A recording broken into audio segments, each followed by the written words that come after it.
Hey guys, I wanted to point out a mistake I made in my concave Earth video. It was the Milky Way. I had it tilted incorrectly. It's actually, in my animation, it's going around the celestial equator. And later I found out that's not the case. It actually tilts at a 60-degree angle. So if you look up in the sky, you see the Milky Way. Now keep in mind, in the concave Earth, the Milky Way is not a spiral galaxy. This is reality. You're not in a little insignificant dot out in a vast, endless universe. No, that's not it. The Milky Way galaxy serves a very important function. Okay, remember in Scripture it says that the stars are created for signs and seasons. Seasons. The Milky Way actually, I'll get to that in a little bit later, but it actually governs the direction of the sun. It's what it is. It's a band. It's a ring or a band or a governor or a rudder that's wrapped around the celestial sphere. See, there's my correction of the animation. It's tilted at 60 degrees like that, and it governs the direction of the sun, whether the sun wants to go north or south laterally. And what I did was I did some investigation into the Milky Way galaxy, and it turns out that from 1990, I believe, to 1993 to 2009, there was, I guess NASA said that they had the Ulysses satellite that actually, they say it orbited the sun. Okay, well, no, I don't believe it orbited the sun. They think the sun is 93 million miles away. It's not that far away, guys. It's very close. It's within the Earth, okay? And as far as like satellites go, if you know anything about how they're not really up there, they can't get past the thermosphere because it's 2,000 degrees Celsius. Yeah. They usually, what they do is they'll mount some kind of apparatus, some kind of surveilling camera apparatus to the glass sky at 100 kilometers high, and then you can shoot the sky. You can take pictures of the sky, or they might have a very low orbiting satellite that's just going skimming above the glass. But if you get any higher than 120, 140 kilometers, the temperature increases so greatly you wouldn't survive. And then they try to tell you, well, the air molecules are too far apart. No, that's baloney. That just doesn't work that way, guys. But anyway, the Ulysses satellite, I was doing some research and I found out that it says that here, observations of the sun's poles are sensitive to the tilt of the sun's rotation axis relative to the ecliptic plane. What does that mean? Observations of the sun's poles are sensitive to the tilt. Okay, and it says that it reverses every 6 months. See, this is the key indicator, because when I looked at the band around the celestial sphere, I thought it's got to be doing something every 6 months. It's got to be serving some kind of purpose, some kind of function every 6 months, because the sun is going around the celestial sphere, but it's going through the band every 6 months. So something's happening every 6 months with the Milky Way galaxy. Not a galaxy. Well, it's not a galaxy. It's a band. Correct myself there. So yeah, I think what's going on when they took the observation with the Ulysses probe, they probably had two different apparatuses mounted at very high latitudes. This is my theory about what they did. This is my guess, basically. So this diagram, it shows a concave Earth reality in which we're living in, because light curves within the Earth. It's difficult to see the poles, the top and bottom of the sun, because like if you're standing anywhere inside the surface of the Earth, let's say you're standing here at the equator, when you always look up at the sky, you're always looking at the front of the sun. If you're like even way down here in the southern region, the way your eye works, it's like an endoscope. It's like fiber optics. You're always looking at the face of the celestial sun, of the celestial sphere.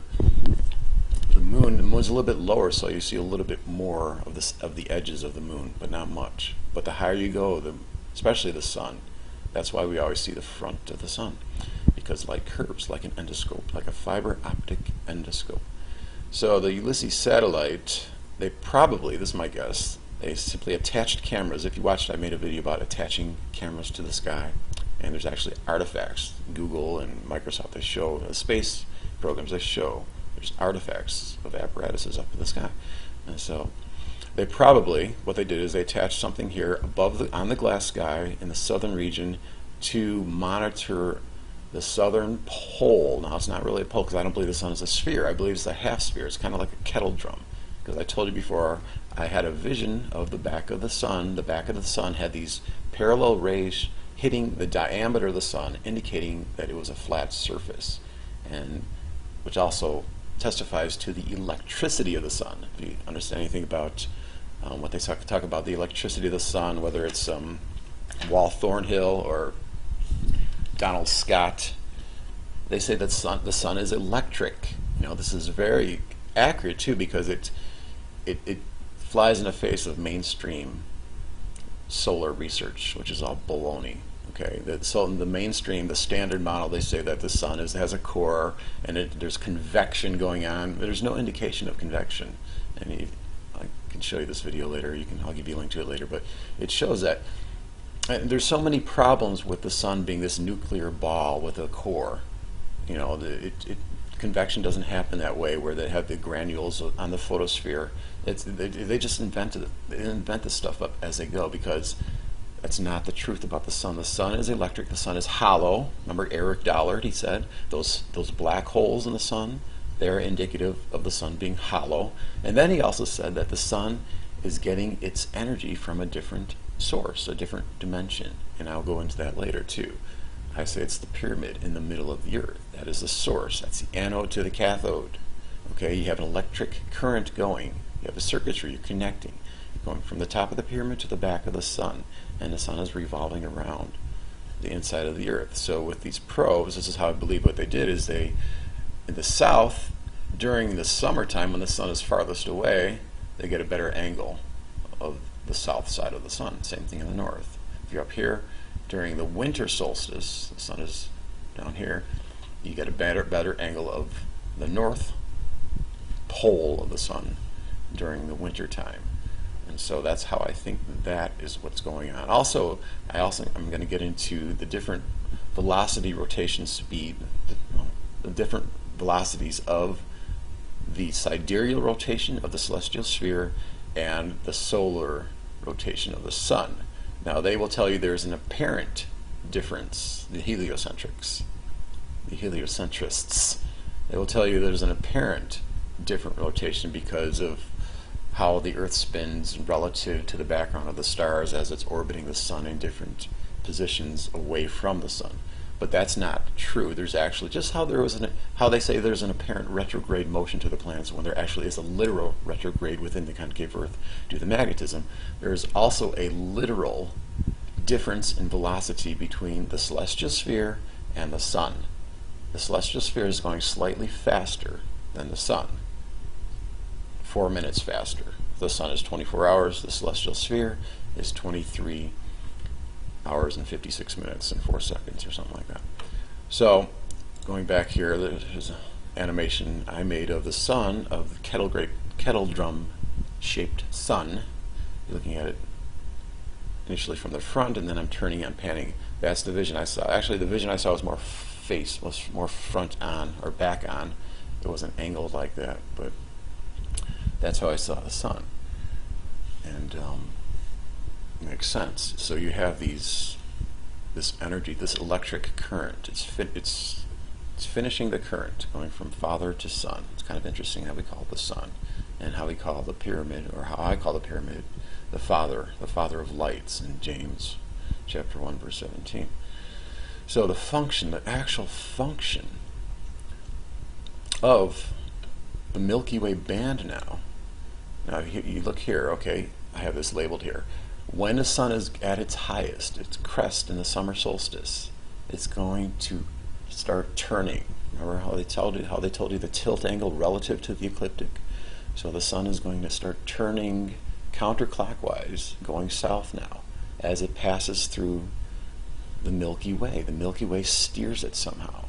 Must be like, what I think is this whole celestial sphere is pretty much dark and very thick clouds. The Bible says thick clouds of the sky, or dark water and thick clouds. And so I think that Milky Way band is a little bit thinner. That's why we see light coming through.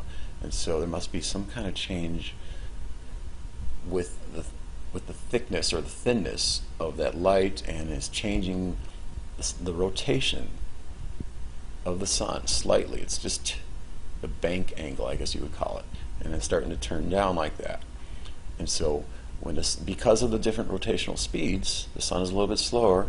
That's how the sun goes through the 12 constellations. Okay, you have the ecliptic here, and then you have the celestial equator. That's the green stripe, and then the white stripe is the 60-degree band of the Milky Way. It's a band. It's not a galaxy. It has a function. So when it gets down to the south during the winter solstice, it starts turning. The band causes the sun to turn back clockwise again. So it's a governor. It has a purpose. It's a direction. Everything works. Everything has function within the concave Earth. You guys, it's once you understand it, once you have that foundational understanding of the concave Earth, everything makes perfect sense. Well, almost everything, but that's the reality in which we live, guys. The Milky Way band. Stop calling it a galaxy. It's not a galaxy. The Milky Way band, the different velocities between the sidereal and the sun. Okay, it's not an apparent difference in velocity. It's real. The sun is electric. I recommend you watching a video by Donald Scott. Of course, he doesn't understand the concave Earth, so he still has a couple problems with his understanding of the sun. But the sun has a dark side. Watch that nova. There's a nova video about how they talk about the bullshit, how they talk about, oh, there's helioseismology going on in the core of the sun, and then there's convection going on. Well, no, Donald Scott talks about how there's a temperature minimum in the chromosphere. So you got the sun, you got the surface of the sun would be the photosphere, and then the chromosphere, and then the corona. And it doesn't work that way. He's talking about how a nuclear reactor doesn't work that way. There can't be a temperature decrease and then all of a sudden an increase. But and then of course CMEs I think happen a lot slower within the concave Earth. I mean, they're talking they're saying they get really fast, like up to 1 million miles an hour. Well, that's because you're already thinking that the sun is 93 million miles away. It's not.